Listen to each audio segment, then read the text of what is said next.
All right, so should you have to be a teacher to run a school board? So the Toronto Star is reporting that the Ontario government plans to remove classroom experience as requirement for the Director of Education. They say it will widen the candidate. So should non-teachers be allowed to run a school board? What do you ladies think?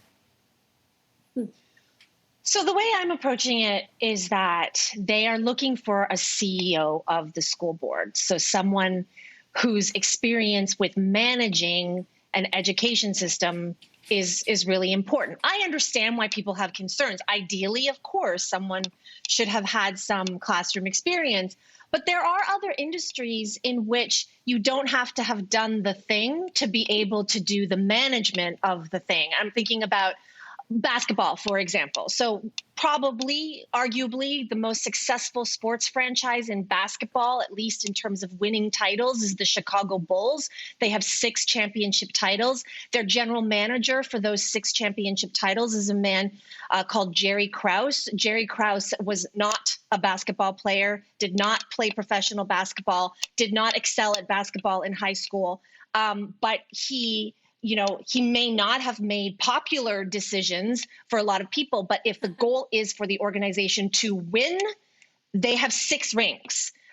In hockey, it's the same. Lou Lamoriello with the New Jersey Devils never played meaningful hockey, led the New Jersey Devils to 3 world titles or Stanley Cup titles. So what I'm saying is that there are examples in other industries to look towards. I agree with you, Lainey, 100%. I know we're talking about education here, the Director of Education here, but if you actually just take that role outside and just look at it more on a broader spectrum, if you look at it in all other industries as well, as you mentioned, this is a management role. It's a leadership role. Now, you can be, going back to the teachers, you can be a great teacher, but does that mean that you can actually manage hundreds of teachers? This requires balancing the budget, allocating money. It requires just a whole different skill level or skill set that doesn't necessarily mean that you need to be able to do the things that the people that you're actually managing. I know you talked about sports. To add to that, a lot of the commissioners for NHL, NFL, they're lawyers. They have to be able to read the contract. They have to be able to negotiate. A lot of them have never actually played those sports. My relative is a great example who runs a very successful plumbing business. If I could call him right now to fix my toilet, he has no idea what he's doing, but he runs a very successful plumbing business. Well, Marie Andre on Facebook disagrees. She says this is ridiculous. That's like asking someone who has never practiced medicine to become chief of surgery. Why do people feel that because they went to school, they are an expert in education? I'm not a chef because I ate at a restaurant. Marie, I agree with you to a certain extent. I think this has a great deal to do with trust. And if you think about how many parents right now during COVID have this newfound respect and admiration for teachers who, 5 days a week, all day are looking after 20 to 30 children at a time. And, parents, we've seen parents struggling. They have a new sense of trust and admiration and respect for teachers. And I really like how Tony Pointes, I hope I'm pronouncing his name correctly, he's the head of the Council of Ontario Directors of Education. He told the Toronto Star, "Well, I'm sure many non-teachers could do an adequate job. Ultimately, the culture of education is based on trust.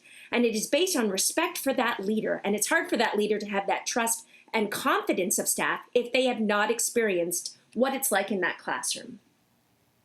I agree.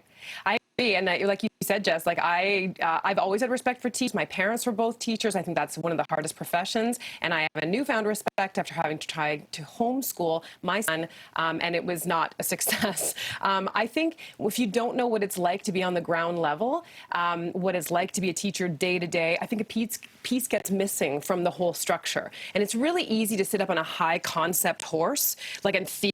I can picture the table, and I feel like I know exactly what the people at that table would look like.